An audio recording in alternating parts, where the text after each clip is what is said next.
All right, everybody, and welcome back. We have my first ever Aristocrats deck, and I'm very excited to be building it. We're going with Arden, Deathbloom Botanist from the new Secrets of Strixhaven set. She is a gorgeous 2/2 vampire druid with Death Touch, and whenever a creature you control with power or toughness, 1 or less, dies, target opponent loses 2 life and you gain 2 life. So I saw that, I was like, that's a very interesting build. I like the restriction on it for designing for the deck, for having to care about specific kinds of creatures, and the fact that it does not restrict it to once per turn, which is what I was expecting to read when I was reading it for the first time. And it is effectively for 3 mana, 2 Blood Artists. So, because each one usually just drain for 1, and like the drain effect for 1. So the fact that it's repeatable, it's twice as potent as a regular Blood Artist in the command zone, and it has a neat little build around mechanic, and she's tough to block or attack into. I'm all about it. So I was very interested in building this deck. I had so many directions to go with, and I think I went with a very streamlined version that we run very little ramp in here. I think our deck caps at 6 mana with 1 card, and it's an MDFC. So it's not very hard to get going, and we're low to the ground. So we're just going to bleed them dry. So to support Arnon, we're going to put in we're going to talk about our draw power first. And we have Braids, the Arisen Nightmare. Colorless and double black for a 3/3 Nightmare. At the beginning of your end step, you may sacrifice an artifact, creature, enchantment, land, or planeswalker. If you do, each opponent may sacrifice a permanent of their choice that shares a card type with it. For each opponent that doesn't, that player loses 2 life and we draw a card. Very good with our selection. We're going to be mostly picking creatures with Braids. We have many, many creatures in our deck. So we're going to be probably popping that and keeping the board clear, unless they want to give us a card at the cost of life.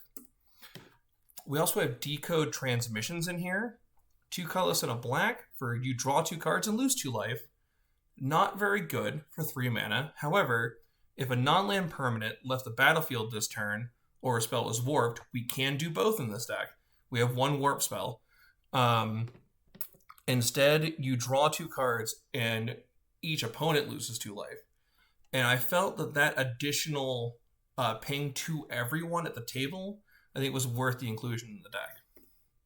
We also have Midnight Reaper in here as a classic Aristocrats payoff for sacrificing your creatures. 2 colors and a black for a 3/2. Whenever a non-token creature you control dies, this creature deals 1 damage to you, and you draw a card. On that note, we also have Morbid Opportunist. 2 colorless and a black for a 1/3. Whenever 1 or more creatures die, draw a card. This only triggers once each turn.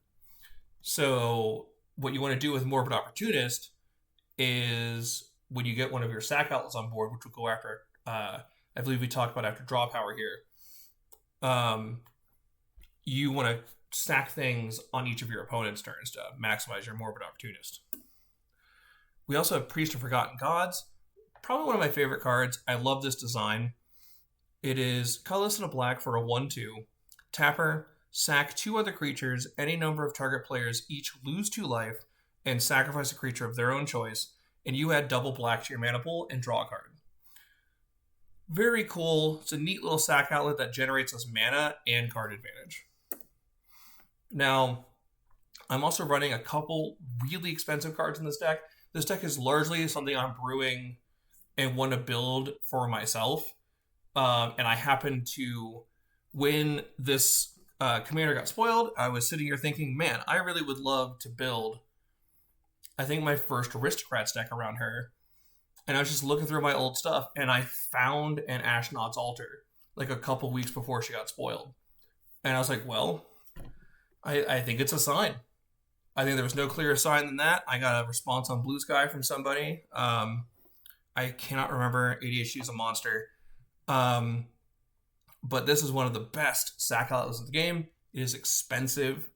It's like I think the cheapest printing is like a $15, $13 card. but it's a simple 3-mana artifact, sack a creature, add double colorless to your mana pool. So very good. Just a very easy combo engine to know about and work around and build around. It's very powerful. We also have Carrion Feeder, 1 black mana for a 1/1 that cannot block, but it has sack a creature, put a +1/+1 counter on Carrion Feeder, so it's just an infinite sack outlet for us to trigger our stuff. We also have Umbral Caller Zealot, colorless and a black for a 3/2. It has sack a creature or an artifact and surveil 1.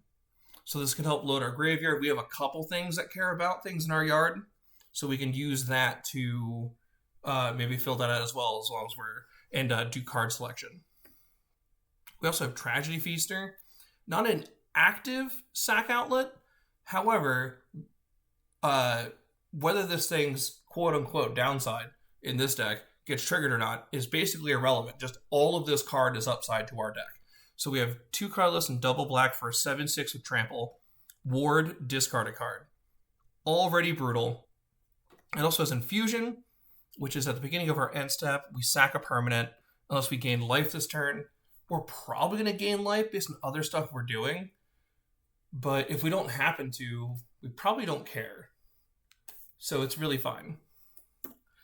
We also have Viscera Seer, speaking of for like card selection and making sure we're drawing stuff we want.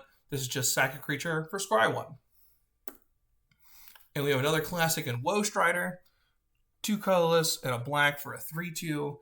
When this creature enters, it also gives us a 0/1 white goat creature token, which works with our commander. This has sack another creature to scry 1.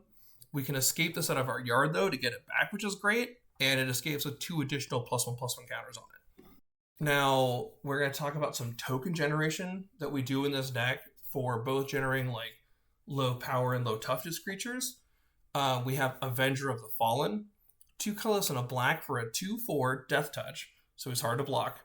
And he's got Mobilize X, where X is the number of creature cards in our graveyard. So the greatest thing about Mobilize is that they are sacked at the end of the next end step. So, and they're 1/1 warriors. So they could either get in for damage or get blocked and die. We don't care. And then at the end step, they're going to get sacked anyway and ping our opponents anyway. So truly an all-star in this deck. It does a whole bunch of work once you have it and one of your drain effects on the board, which we'll get to. We also have Grxylbxsylgd, Master Breeder. You stop that. We're adults. 4 colors and a black for a 2/2.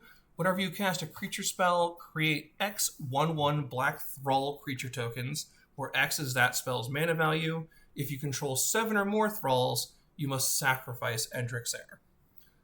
So we can do a lot of stuff, especially if we have our free sack outlets out. We can do a lot of things to be casting stuff and stay under that 7, so we can keep gaining tokens. But otherwise, like, it's also fine because they're just going to drain everybody anyway with all of our effects. We also have the Fire Navy Trebuchet. We have a few things in this deck that care about attacking, but this is also a solid blocker with a token generator attached to it. It's 2 colors and a black for a 0/4 defender with reach. And whenever you attack, you create a 2/1 colorless construct artifact creature token with flying named Ballistic Boulder. That's tapped and attacking. Sacrifice that token at the beginning of the next end step. And that's the key word why it's in the deck. It creates a 2/1, and that sacrifice is why it's there. It's very cool because we, with this and with the guy with Mobilize, it's like, block him, sure. We get our effect anyway. Don't block him, and you're going to get hit, and then we get our effect anyway. So it's a real lose-lose situation it's a lose and lose harder situation for our opponents. We also have Ophiomancer, another classic in Aristocrats decks. It's 2 colors and a black for a 2/2. At the beginning of each upkeep, that's every player, if you control no snakes, you get a snake. If no snake, make snake. It's a 1/1, it's a black snake. It triggers off of all of our drain effects. More importantly, it triggers off of our commander's drain effect. Very good. And we can get that every turn. This and Morbid Opportunist and a sack outlet on the board, is incredible value. We also have Ogre Slumlord, 3 colorless and double black. Whenever another non-token creature you control dies, or another non-token creature dies. I'm sorry, I misread that when I put that in the deck, and that's incredible.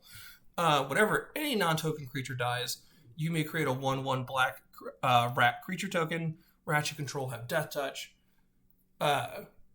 We kind of have a small sub-theme of Death Touch in the deck, but we're not really doing anything with it outside of it being like dangerous blockers or dangerous attackers. But we also, when I built this deck, this was part of my planning, but I didn't realize it was just any non-token creature. But in our deck, we have a bunch, I think 30 plus non-token creatures that we just cast and do on our own. So we can fuel this guy just as well ourselves. We also have Tangled Colony, which is colorless and a black for a 3/2. It cannot block. That is important. However, whenever it dies, we create X 1/1 black rat creature tokens. With this creature can't block, where X is the amount of damage dealt to it this turn. So this is really good against burn decks, any red deck that's running the Commander Staple Blasphemous Act. I know I jam it in every red deck, and that's just because it's been one of my favorite spells. I think that since it's been printed in Innistrad, and that was before Commander was huge. We also have Sifter of Skulls, which is 3 colorless and a black for a 4/3 with Devoid. But it has a color identity of black. Mechanically it has no color, but color identity of black. And whenever another non-token creature we control dies, we get a 1/1 colorless Eldrazi Scion.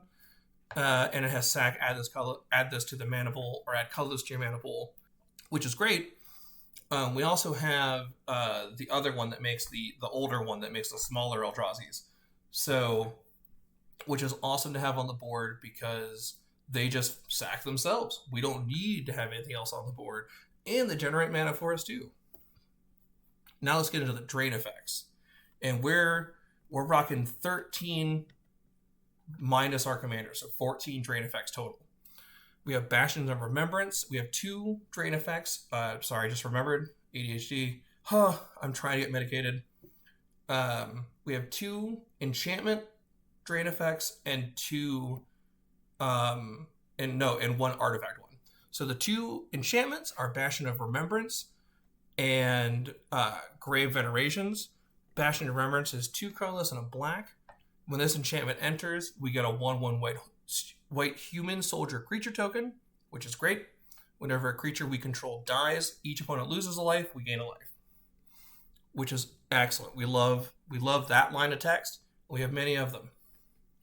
Grave Venerations, 3 colorless and a black. When this enters, we become the Monarch. At the beginning of our end step, if we're the Monarch, we get to return a creature card from our graveyard to our hand. Whenever a creature we control dies, each opponent loses a life, we gain a life. Now for our artifact, we have Bantu's Monument, 3 colorless for a legendary artifact. Black creature spells you cast have cost colorless less to cast, which is excellent. We have many black creature spells. And whenever we cast a black creature, everyone gets drained for 1. It's awesome. Now we have the classic Blood Artist. If you don't know what this is, that is okay. We got colorless and black for an 0/1. When this creature or another creature dies, target player loses 1 life, you gain a life. We also have Marionette Apprentice, which is colorless and a black. For a 1/2, it has Fabricate 1. We are always going to be choosing to make the Servo artifact creature token because we want an additional thing on the board that has 1 or less power or toughness. Whenever another creature or artifact you control is put into a graveyard from the battlefield, each opponent loses 1 life. We also have Mirkwood Bat's infamous bat from the Lord of the Rings set. 3 colors and a black for 2/3 flyer. Whenever we create or sacrifice a token, everybody loses a life. We have Vengeful Blood Witch. Blood Artist 2.0, colorless and a black, 1/1. Whenever this creature or another creature you control dies, target opponent loses 1 life. You gain 1 life. Now, another interesting drain effect we have is Golem Obsessed Stalker. Colorless and black for a 1/1. It has Skulk, so it cannot be blocked by creatures with greater power. At the beginning of your end step, each opponent dealt combat damage this game by a creature named Golem Obsessed Stalker. loses life equal to the amount of life you gained this turn. That can be very, very bad. And we have lots of recursion, which we will go over later. So our real creatures dying are not super bad. We can always get them back. We also got Gary, classic, the Gray Merchant of Asphodel, 3 colorless and double black for a 2/4. When he enters, each opponent loses X life, where X is your devotion to black. You gain life equal to the life lost this way.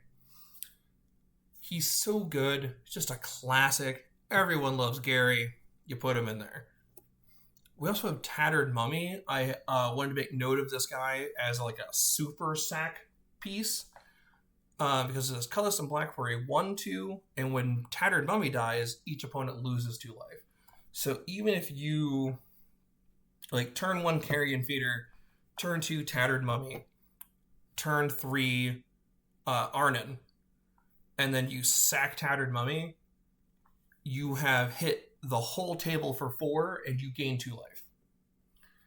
That's a pretty spicy play just on the worst case possible with Tattered Mummy, but the fact that it just adds 2 life on top of whatever other drain effects you got going on, excellent to keep getting back and sacking. We also have Starscape Cleric, colorless and black for a 2/1, and has Offspring for 2 colorless and a black, which means you may pay the Offspring cost as you cast it, and you get an additional copy of the Cleric as a 1/1 creature, which is great for us.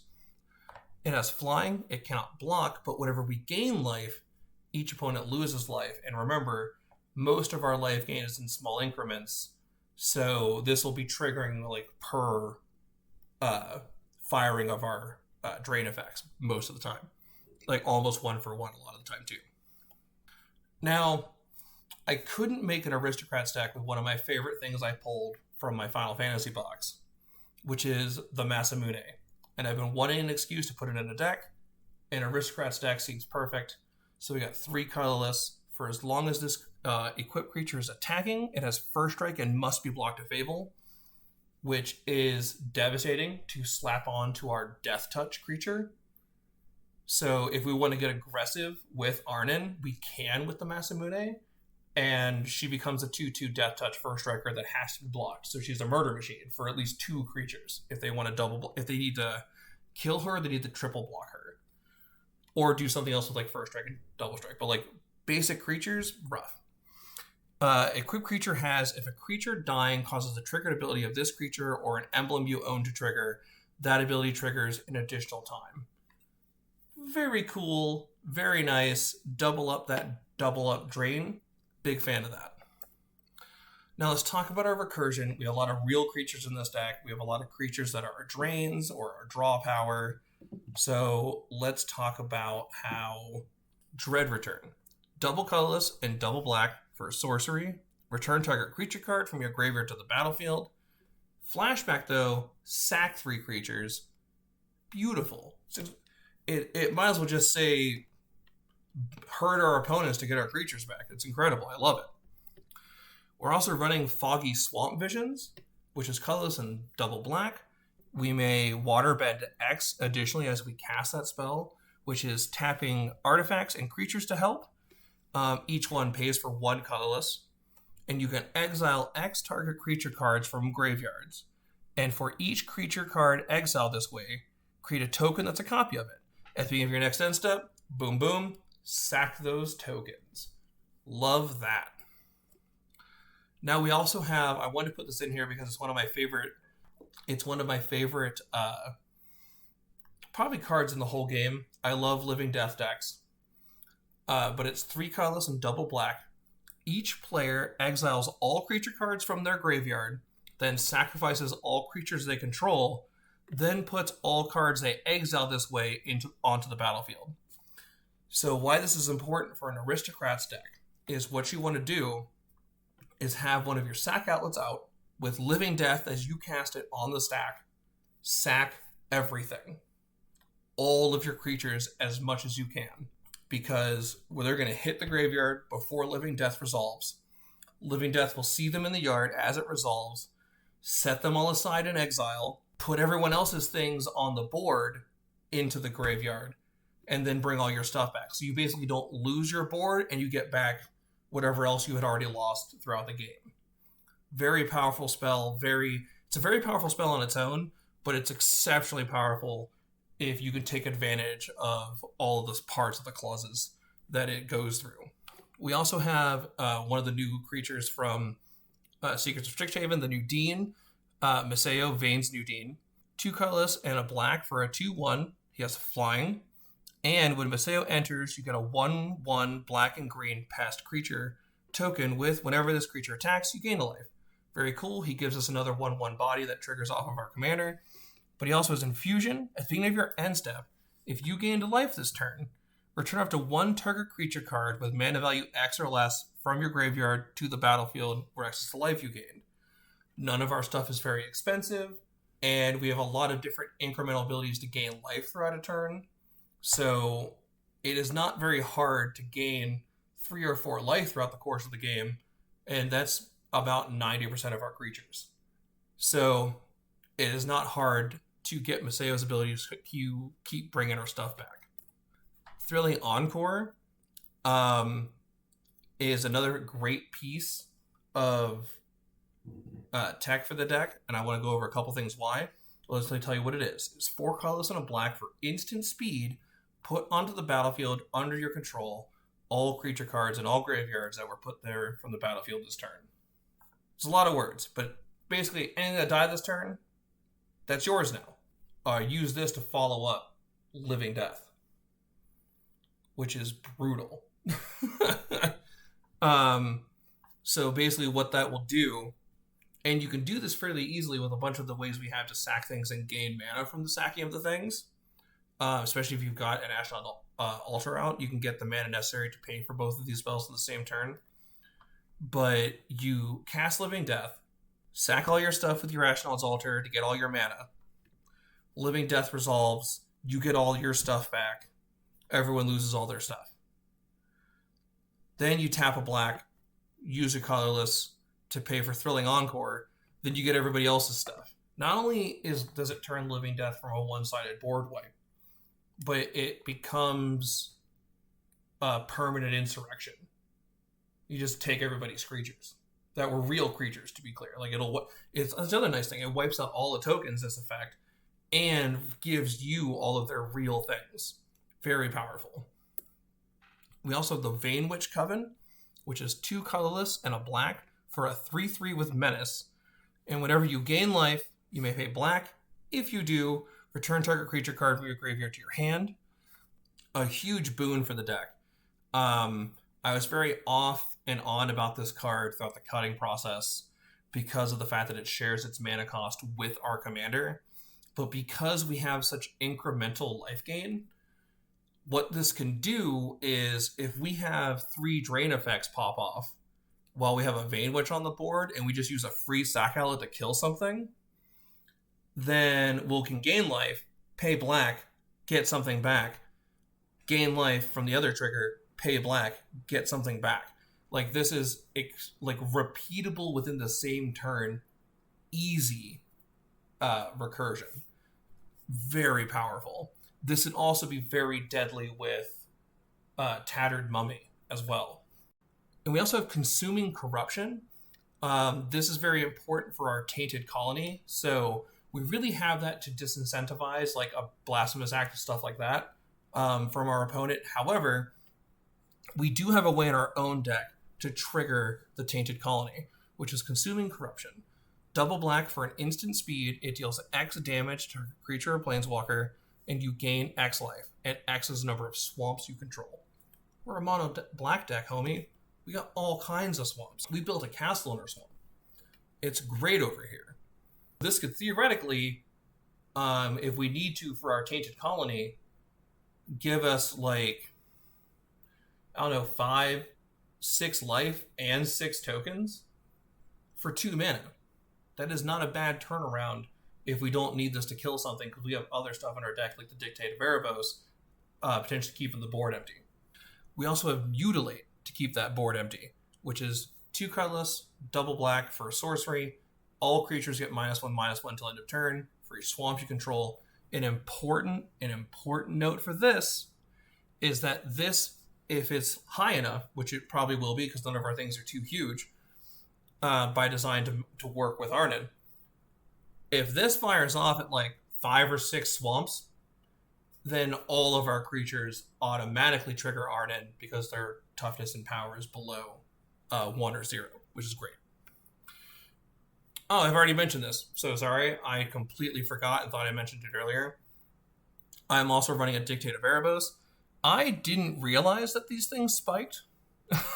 It makes sense in hindsight, but when I first looked at my collection forever ago in my organizing of my rares and stuff, I think I have like 3, maybe 4 copies of Dictate of Erebos. I think 2 of them are foil. And back in the day, they were like a few bucks. It was a bulk rare. And I built this deck. I was like, oh, I'm very excited. Obviously, the Dictate goes in there. I got a few of those. They'd be fine. I'll go with the Ashnod's Altar. It'd be sick. $20? I'm gonna in editing throw the price of this card, but it blew my mind. I hope I make myself look up the graph too, but I'm not sure if I'll have the time. But it's an incredible card. It's 3 colorless, double black for flash. Whenever a creature you control dies, each opponent sacks a creature. Brutal in an Aristocrats deck, especially with the amount of recursion we have. We also have Flare of Malice, which is double colorless, double black. For an instant speed, you may sacrifice a non-token black creature rather than pay the spell's mana cost, which is excellent. And it's each opponent sacks a creature or planeswalker with the greatest mana value among creatures and planeswalkers they control. Excellent little move, and we love sacking stuff. It's like other stuff we've seen in the deck. It might as well not have an additional cost on it. It's just another upside. We also have Innocent Blood, which is black for a sorcery. Each player sacks a creature. This is very good, especially if you've got people with like early game commanders like ours, but maybe 1 or 2 mana commanders. We can, if they played them, by the time the turn before we get ours out, we can clean them all up and then get Arnon out. That is one way to play. Now we also are playing with probably one of my favorite spells. I know it's gotten a lot of poo-pooing for like competitive and stuff, but I still love this spell, Pox Plague. 5 black pips for a sorcery. Each player loses half their life, then discards half of their cards in their hand, then sacrifices half of the permanents they control of their choice, and you round down each time, which is a big bummer. I wish it was up, but still.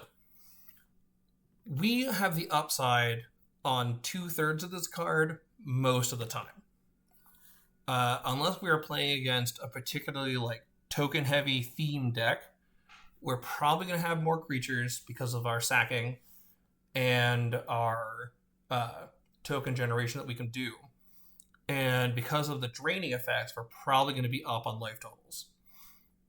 The cards in hand is pretty iffy. We have a lot of draw power, so I'm not sure how that's going to go. But we also benefit from things being in the yard. So when we go to the discarding for this thing, you want to toss creatures so you can play your recursion and get them back. Now, another huge hitter for this deck is Zodiarch Umbral God. 5 black pips, so excellent for Gary. He's a 5/5 indestructible god. When Zodiarch enters, each player sacrifices half the non-god creatures they control of their choice, rounded down. And you might think, Grexy, none of our other creatures are gods. We're going to be sacrificing everything. Sheriff, this is no time to panic. Excellent. That is the goal. We want to lob a bunch of our stuff off to this thing because whenever a player sacrifices another creature, they put a +1/+1 counter on Zodiarch. So not only will this guy get huge from our minor downside of losing some of our creatures, even if there are some of our real creatures, even if there's some of our drain effects or draw effects, it's okay. Not only is he going to get huge, but we're still going to get those drains and draws. Like, we're still going to get triggers from that. So it's a whole bunch of stuff that happens by slamming this dude on the board. And that is the deck.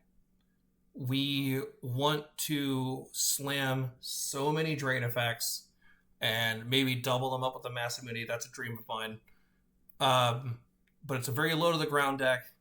We are also very resilient to like removal, board wipes of all kinds. Obviously, like with many decks, exile sucks, but like it's not impossible, but harder to prepare for that in a general sense. So I don't tend to think about it too much because it just kind of honks and you got to deal with it. But it was super fun to put her together. She's gorgeous. How could you not be in love with her? It's an incredible card, a great commander, and I'm excited to put together my first Aristocrats deck. Thank you very much for watching. I appreciate it. If you could do the things that appease the algorithm, like, comment, and subscribe. But that's going to be it. Be excellent to one another. Have a good one.